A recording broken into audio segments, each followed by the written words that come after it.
সুপ্রভাত বন্ধুরা, আশা করি সবাই সুস্থ আছো, ভালো আছো। পশ্চিম বর্ধমান জেলার ছোট্ট একটি গ্রাম থেকে আমি প্রিয়াঙ্কা আমার নতুন একটি ভিডিওতে তোমাদের সবাইকে স্বাগত। আজকে আমার বাড়িতে দুজনা অতিথি এসছে, তো সেই অতিথির জন্য মা কালকে রাতে চুষি পিঠে করে রেখেছিল, আর আমি সকাল সকাল কচুরি করা শুরু করে দিলাম, মটরশুঁটির কচুরি। তো এখন যেহেতু শীতকাল, মটরশুঁটির কচুরি খেতে খুব ভালো লাগে। অনেক দিন ধরে ইচ্ছে হচ্ছিল মটরশুঁটির কচুরি করব, কিন্তু একদম হয়েই উঠছিল না। যাই হোক, আজকে ভাগনা ভাগ্নি এসছে আমার, তো ভাগনা ভাগ্নির জন্যই স্পেশাল মটরশুঁটির কচুরি আর নতুন আলুর দম করব।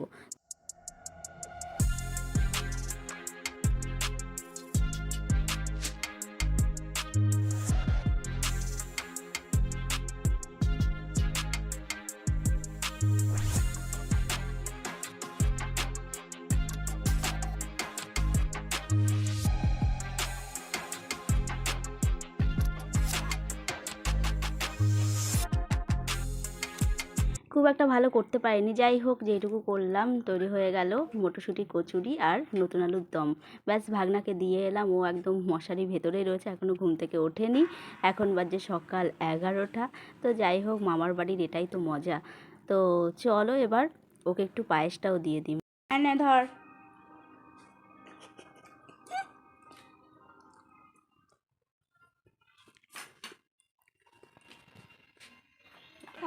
কি রে, তুমি সত্যি ভিডিও বানাও?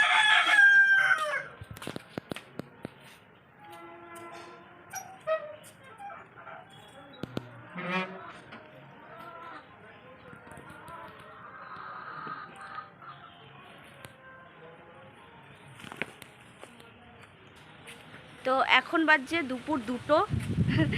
এখন আমাকে কাস্টমার ডাকছে যে তাড়াতাড়ি এসো, তো যাচ্ছি। তাই জন্য রান্না মোটামুটি হয়ে গেছে আমার, কমপ্লিট। তো চলো দেখতে থাকো ব্লগটা। এখানে কিছু ব্লাউজ নিয়েছি আর এখানে কিছু শাড়ি আছে। তো কাস্টমার যখন দেখেছে যেতে তো হবেই, বলো, কাস্টমার হচ্ছে লক্ষ্মী, তাই না? তো সেই কারণে এখন যাচ্ছি। বেশ রোদও আছে ঝলমলে, ভালো লাগছে। ঠান্ডা তো প্রচুর লেগেছে, খুব কাশি হয়েছে। তো চলো দেখতে থাকো ব্লগটা। তো প্লিজ আমার ভিডিওটা তোমরা খুব খুব করে দেখো, লাইক করো, শেয়ার করো, কমেন্ট করো, আর অনেক অনেক বেশি করে শেয়ার করো। তো তাহলে আমার খুব হেল্প হবে।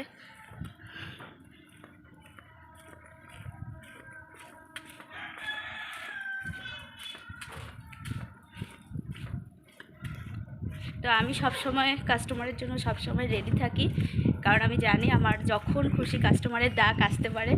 তো সেই জন্য সবসময় আমাকে প্রস্তুত থাকতে হয়, সেই কারণে। আর এখন আমি গেছিলাম একটা কাস্টমারের বাড়িতে, তো ওখান থেকে এসে এখন আরও একটা কাস্টমারের বাড়িতে যাচ্ছি।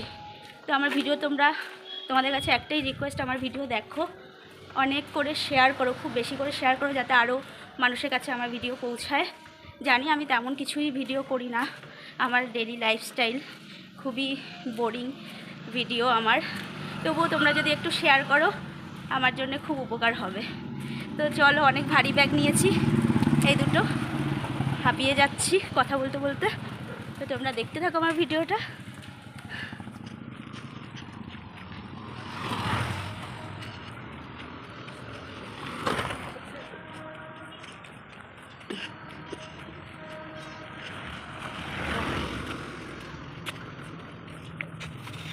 এরপরে বানিয়ে ফেললাম বিরিয়ানি। তো মা যেহেতু চিকেন খায় না, সেই কারণে মায়ের জন্য একটু আলু বিরিয়ানি আর আমাদের জন্য চিকেন বিরিয়ানি করলাম। তো রাতে বেশ ভালো খাওয়া দাওয়া হলো। খুব একটু ইচ্ছে হচ্ছিলো স্লো মোশনে একটু ভিডিওটা করি, তো ভাগ্নিকে বললাম একটু স্লো মোশনে ভিডিও করে দে, ও ভিডিওটা করে দিল, বেশ ভালো লাগলো। তারপর আমাদের শুরু হয়ে গেল পরের দিন সকালবেলা তিনজনার পাগলামো। এই যে তিনজনা মিলে রিলস করছি, নিচে ঘরে হলো না, আবার চলে আসলাম ছাদে। ছাদে এসেও এই শুরু হয়ে গেল আমাদের রিলস। তো তারপর এবার হচ্ছে ওদের যাওয়ার পালা।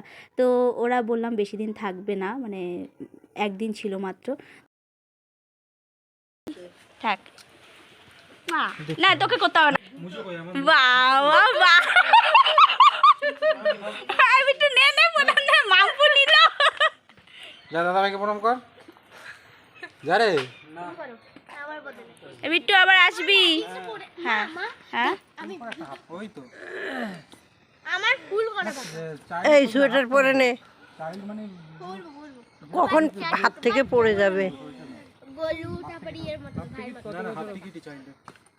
দেখো কি অবস্থা, গাড়িতে জায়গা হচ্ছে না, তাও ও জোর জবস্তি সামনে বসে গেছে। এখনও বড় হয়ে গেছে, এখন ওকে সামনে বসিয়ে চালানো সম্ভব? যাই হোক, এখন ট্রেনে তুলে দিয়ে আসতে যাচ্ছে তোমাদের দাদাভাই। তো চলো, ভিডিওটা ভালো লাগলে like comment share and subscribe করে দেবে। আর যারা ফেসবুক থেকে দেখছো অবশ্যই প্রোফাইলটি ফলো করে দিও, প্লিজ প্লিজ প্লিজ। আর সাথে লাইক কমেন্ট শেয়ার করে দিও। টাটা।